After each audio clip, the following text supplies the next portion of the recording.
Welcome to the Homestead and Outdoors podcast. You are listening to episode 4 of a series called The Story of This Hunt. I guess tonight I actually went out hunting and seen a nice buck. I seen him going, and I grabbed my grunt tube and grunted at him, and he's locked up, spun around, and came right back to me. Got a good video of him standing at about I wasn't even up behind the tree, and he was only maybe 10 yards at the max. So from where I was, he was very close. So tomorrow I am heading south again. Gonna hunt some public down there. I haven't actually hunted much. I went down there here a week ago or whatever, and believe it or not, I stayed down there overnight, and I slept down there in the creek bank and crawled back up in my tree stand in the morning, but it didn't really gain me a whole lot because the wind was just swirling down in there. I needed more of a north wind, and it was northwest, west, kinda, and it just kept coming down the river and swirling back in, and it ended up kind of be going not even the way it was supposed to. It just kept swirling back on me. So tomorrow it's supposed to be northeast, and that should override that because we have a field that would be coming across. So hopefully that'll fix my issue there. And yeah, there's some really good bucks down there, so hopefully we can connect on one. So tomorrow morning when this podcast comes through, hopefully I'll be sitting in a tree. So we are in the middle of the rut, so we never know what happens. So the story we're going to be talking about tonight is actually I didn't realize that it was so soon that I shot this big buck, but for you video guys, you can see I zoomed out the screen a little farther. Those other bucks were getting fairly close, but this one here is a little different story. I had to zoom it way back to get it on the frame here. So this buck here has quite a bit of story to it, just all in one day. I had chances at shooting him, didn't get a shot off, and I did get a shot off, and then it all came around to I took a lucky shot and I ended up getting him. But he's still my second to biggest buck, and I shot a lot of smaller ones than him since I shot him, apparently, because I didn't know it was that close, or that he was that low on the list as we climb on up through. So it's dark outside and everything. It's 9 o'clock or something like that. And the other night, we have a little dog here, and we put dog food out there, and something was eating that dog food every night. And when the door was open on the little shed, the dog food bag was kind of dirty and pulled down, and I just thought the dog's going in there, helping himself. Then I seen the dirt and everything, and I'm like, the coons or something are getting in there.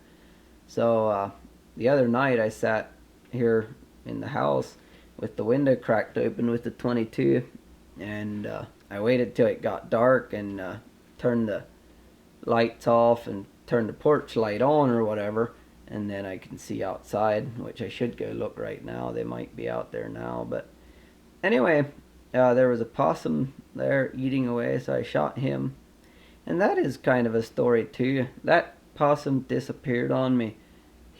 I shot, and he rolled over and rolled a few times because there's a little flower bed bank there or whatever, and he was still kind of breathing and stuff, and I kind of chucked him over to the side and went back in the house. And I'm starting to think if I did hit him, didn't kill him because he disappeared, I shot a raccoon after that. Big 25-pound. I actually weighed him because he was so crazy big.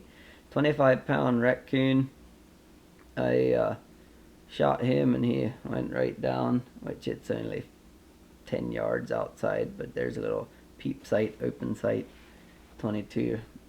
And I did shoot at a possum that got away too, so if I could hit better or see better, I can't see my sights very well, so anyway, so we got rid of a few of them, or I guess we got rid of a raccoon. No, wait, I shot a raccoon a couple of days ago that was in the shack there, and then I shot this other one, so we got 2 so far, but there's so many around here with the pond here and everything. Anyway, let's go right to this buck and look what for story we come up with. I haven't really thought over it too much, but this is one that was quite a story, so I imagine I can remember it again. So let's grab this thing. Look if we can back up far enough to get this thing on the screen here, but for you guys that can't see this or aren't watching this in video format, this is I think he actually scores in the 150s, but with, you know, a little bit of brow time broken off and stuff. Anyway, it's basically a 160-inch deer. It's got a big frame, very heavy, just big crab claws on the end, big split brow tines, the ones broken off here, but for the most part just a typical 10-point, big, heavy, kind of a crazy deer actually. This thing is so crazy big I don't know what to do with him. There, let's do that for now. So this story started in late muzzleloader season, which would have been, it usually starts around before Christmas, but somewhere in there. And what I really like to do in late muzzleloader, if I have a big enough woods to do it, I like to start in the one end and still hunt all the way to the other end or randomly around in there. If you move slow enough in those bigger patches, like here in Iowa, in northern Iowa anyway, we have timber blocks or whatever, it's not, or river bottom, where you have a bigger chunk of the river bottom or whatever. And if you go slow enough in there, you can walk slowly through there, and you have binoculars and you walk a little bit or a couple steps, and you just kind of stand there and you pick a tree and you walk over to it, stand behind it or whatever, and you grab your binoculars and look around, and you just keep going. And in that particular woods back then anyway, I don't know how it is now, I don't hunt that woods anymore, but there was a lot of deer in there in late season, and I could find them laying on the ground still. You know, I'd see one deer, I'm like, oh, there's a deer. And if you stood there for long enough, you'd be like, all right, there's another one, there's another one, there's another one, there's another one. So that's what I was doing. I was basically looking for a big buck, so I'm sorting through these deer, if you want to say it that way. It kind of sounds crazy because it's not actually quite, there wasn't quite that many, but what happens is if you move slow enough, even some of those younger deer, they'd come kind of close to me and maybe even smell me or whatever, and they'd kind of go running off. But you can't move a group of 15 deer or 20 deer or whatever it was. You can't spook them out into the middle of nowhere by just one deer getting spooked. They have to see you, like a few of them have to see you to get them going. So I had these, every now and then I'd get spotted because I'm just, you know, trying to get over a little bit because I can see one with antlers. I'm trying to decide if he's big enough or whatever. And I had that going on all morning, maybe even into the afternoon. I forget when I first, yeah, it was like, say, 10 o'clock in the morning I found them, and I'm just here. Every time they'd move away, I'd move towards them and try to get on them. And there was one pretty nice buck with them that lay down behind a tree, and I couldn't see his antlers, so I was edging over, trying to decide how big he was. And they kind of moved off. I'm like, he wasn't that big. And I kept following him, and just like that, I see one standing there And I'm here trying to figure out, I can see it's a buck, but I can't see what. And it was actually this one. It would have been standing there, totally broadside like that. With, he has darker antlers. With the lighting here, you might not, it might look a little lighter, but you can see that it's fairly dark. But he had his, it was like down in the timber and it was fairly dark, and I couldn't find his antlers. I could see it's a big bodied deer. I could see it's a buck. Maybe even see it has antlers. But just, he was totally still. He had actually seen me, I think. And he stood there, and I could have shot him all day long, like he was broadside right there. And I could not find his antlers. And just like that, he turns and takes a couple bounds into the thicker stuff, and he got huge when he turned his head. So then I'm like, all right, now we got a big buck. And so I just kept, very slowly. I mean, it took me an hour to go, who knows, maybe 100 yards max. And I just kept slowly creeping along. And anytime I'd see a deer, I'd sit there or stand there until they moved off or whatever. Just like that, I see these deer again, and out pops another big buck that had probably an antler's the size of it, or an antler. He had only one side, or I would have shot him. But he had one big white antler, and the other one was apparently busted off, unless he shed earlier or something. I didn't see any bases on him, but anyway, he came out, and I stood there watching him through my scope, and he went back in, and then just like that, this one comes out again, just, kind of in a clearing. They were milling around a little bit or whatever and trying to figure out where they want to go.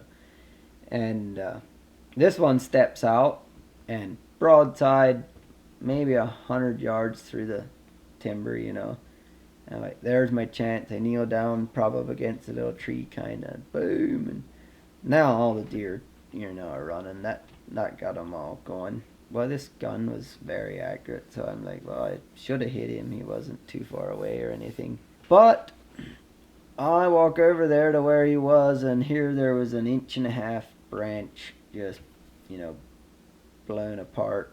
And I'm like, oh man, I guess I messed that up. I'm standing there for a while, just, looking around, making sure there isn't blood somewhere, even though I had obviously hit that branch. And soon I hear guns going off. A couple guns go off towards the south there. There's some public land, and there's actually a few people walking around in there, and apparently kicked up. Well, no, they didn't kick any deer up.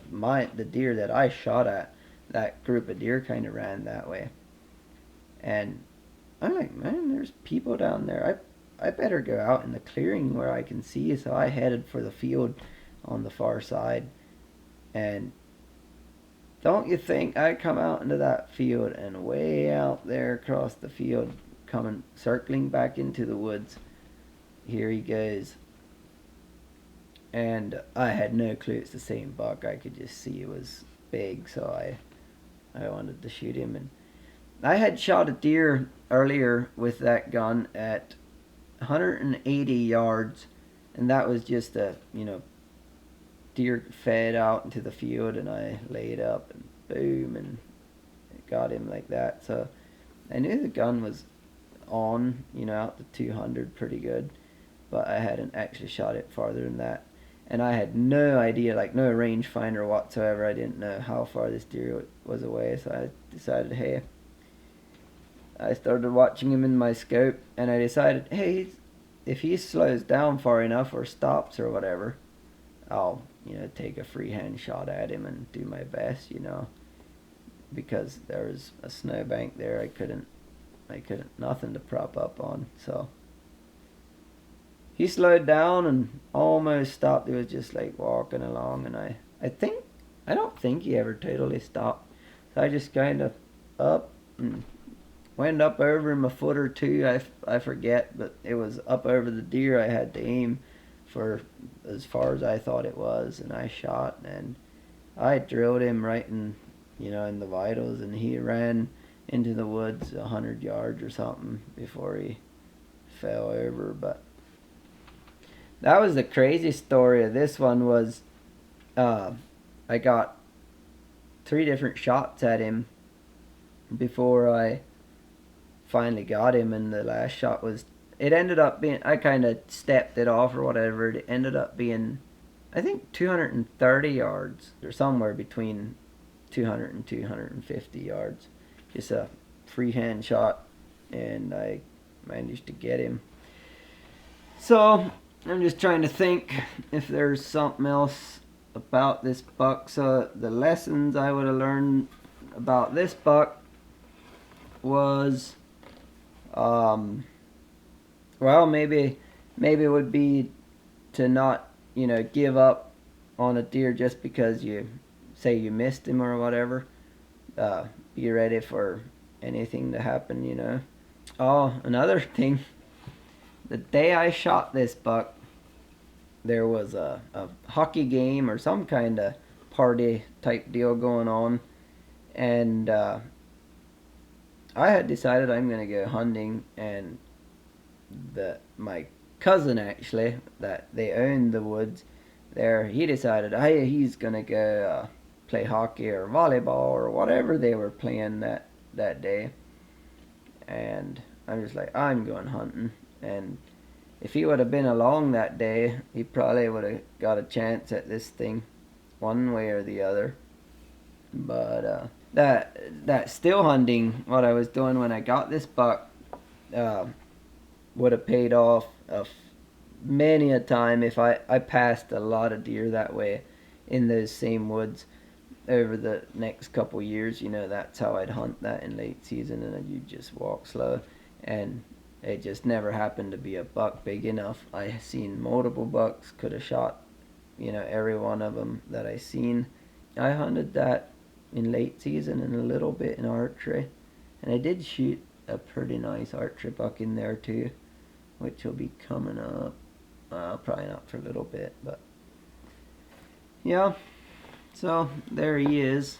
Now, I don't know. He just kind of hangs here on the wall, and I don't know. I got so many of these deer heads around, I don't even know what to do with them anymore. So I guess I'll make the story about them, and then I don't know. They'll go back in the barn where they came from.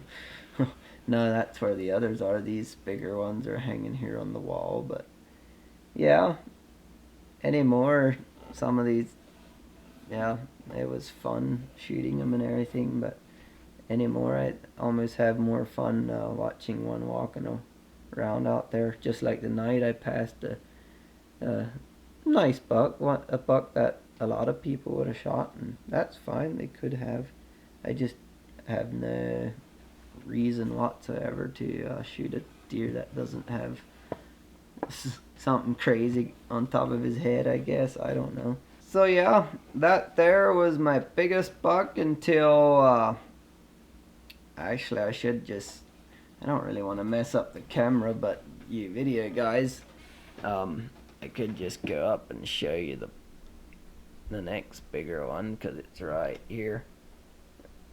You can't even see how big it is, but it's got like, let me see, it would have, so 12, 13, 14, he's almost a mainframe 14 with split brow tines, so he's got, I think he's got 15 points actually scoreable, so, yeah, hopefully, so far I don't have anything crazy. Like if I wanted to top off all my deer this year by shooting something, I don't have anything that'll do that. I have one that would get really close if he shows up. He made it through last season.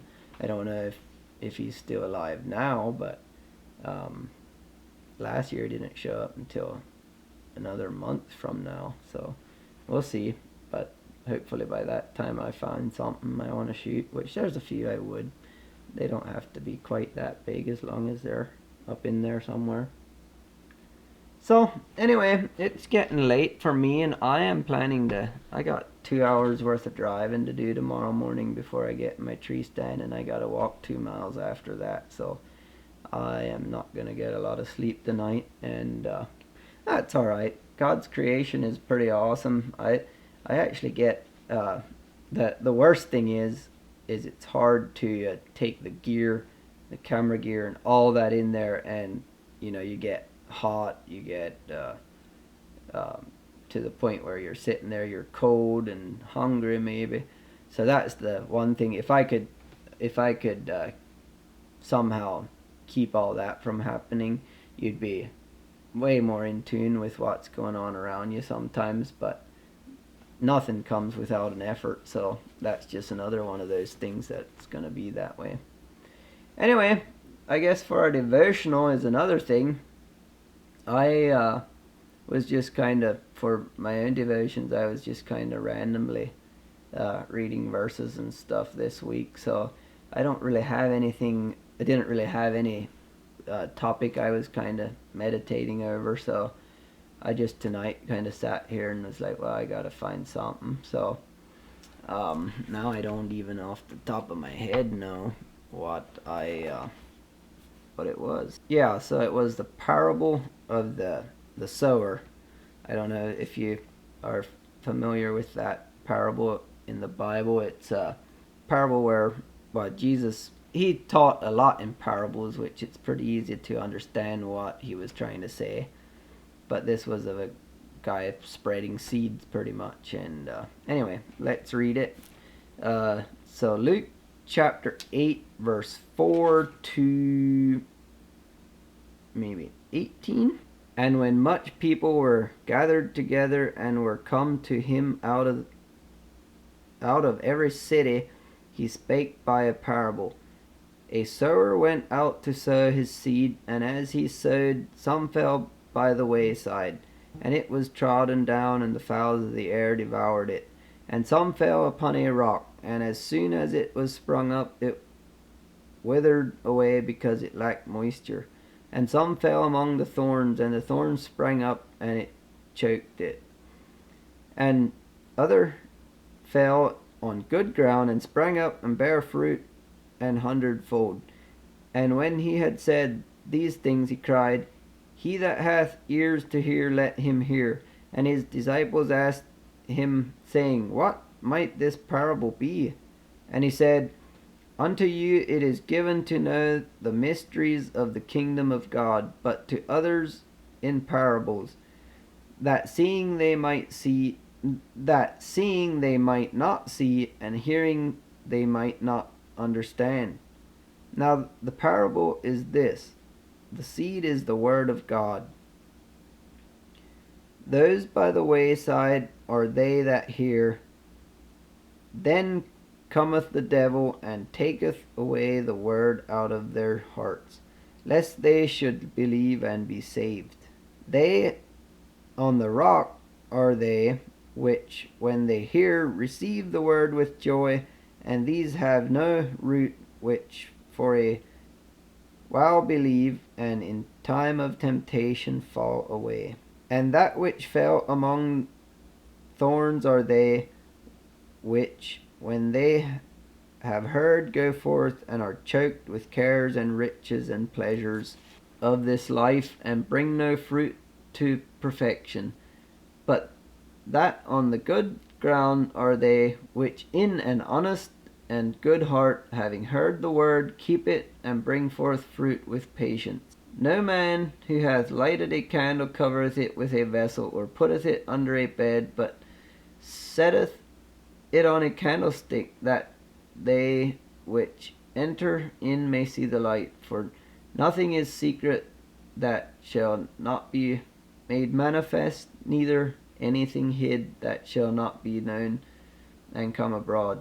Take heed therefore how ye hear, for whosoever hath, to him shall be given, and whosoever hath not, from him shall be taken even that which he seemeth to have. So that parable explains itself, or Jesus literally explains what he was saying there. So yeah, it just says, some of us, we read all this and we take it in and we feel good, and we take hold and get started off on the right foot, and then we fall, and which we still do fall. It's not like he's saying that the person on good ground never falls or whatever, but they they keep on going is the main thing there, and bear fruit. A, a tree that's decent or whatever is still bearing good fruit. A tree that's really good is bearing probably more fruit or whatever, but they're all bearing fruit, and he doesn't really say exactly how much fruit they're bearing or whatever here. But that on the good ground are they which in an honest and good heart, which that's the heart, having heard the word, keep it and bring forth fruit with patience. And the others don't bring forth fruit because they start to believe, or they do believe for a while, and then everything else. Well, the one was the cares and the pleasures and the riches of this life are more important. Okay, so when I think of that, the opposite of producing in that sense would be, so the cares and the riches and the pleasures of this life, like it says there, they would also keep you from, you're so busy making money, riches, that you don't have time for anyone else. And the cares of this life, which all that kind of translates over to the same, like cares and riches, and it's what it cares or whatever you care more about than what's important, I guess. Riches is money, I suppose, and well, possessions. Pleasures is a lot of things. So that's probably in today, our biggest battle is those things right there. First of all, we do have riches. We have money. I mean, for the most part, in America here for sure. And you can't. It says a lot of things about rich people in the Bible. And sometimes you're like, well, the main reason I don't feel like I'm rich is probably because I have bills because of loans or whatever, businesses and stuff like that, which I don't have a lot, but I still do have some. And then you're like, well, I spend all my money. I never seem to have a lot of money, but if I go by what I do have. And that brings me to another point. I don't know, I was just mainly going to read that. I don't have a whole lot to say about it, but that brings me to another point. Just here the other day, I stepped outside. We live in a trailer house. Like, it's a newer trailer house. It's nice in here. We actually kind of like it. It's small, and I don't know, I like small houses. And I step outside there. We have a pond out here. It was rough kind of when we came here. The trailer house was just drug in here on a pile of dirt pretty much, and we're just slowly but surely kind of picking away at it, planting grass and flower beds and making a little shed here and there for the chickens, and we have a little freezer shed outside. What was I going? Oh, I stood there for a while on the porch that's rotting away, if you want to put all this in perspective here. But anyway, and I just, if you really want to, or I didn't even really want to, it just kind of came over me that I'm blessed like crazy. I mean, I could, turn around and walk into my house, and I have a family there, and obviously family members, outside of our own little family. And just, there's times when I could say I can cruise around the countryside and be like, especially I like deer hunting, so that's one thing that I'm like, oh, it would be nice to have 100 acres, to hunt on, and you don't have to deal with any other people, or you could set your goal for your own woods and then let other people shoot whatever they want. And actually, I keep jumping around here. That's just how this is gonna be, because that's how I do. If I would have, say, 100 acres or whatever it might be, enough timber to manage it somewhat, I would actually get other hunters in to shoot certain bucks. and say the older ones that aren't as big or whatever, and then I just shuffle them around and let the big young ones live and see how big they get, just for the fun of it. Not really to have a big rack on the wall, maybe, but just to see how big you can get them. Which there's a lot of people that do that already, and they're pretty successful at that. But anyway, uh, what was I saying? Oh, about the being grateful or thankful for what I have, and I don't know. I mean, I don't, in a sense, I don't have much when it comes to that. We have, 13 acres and a trailer house. That is the only actual building. I built a little shed out of the trees that we cut back here for our chest freezers, and some of that stuff's in there. And then I have two shipping containers here. One's kind of a shop, and one's kind of a bow shop. I fix some archery equipment, so and we do the outdoor trade.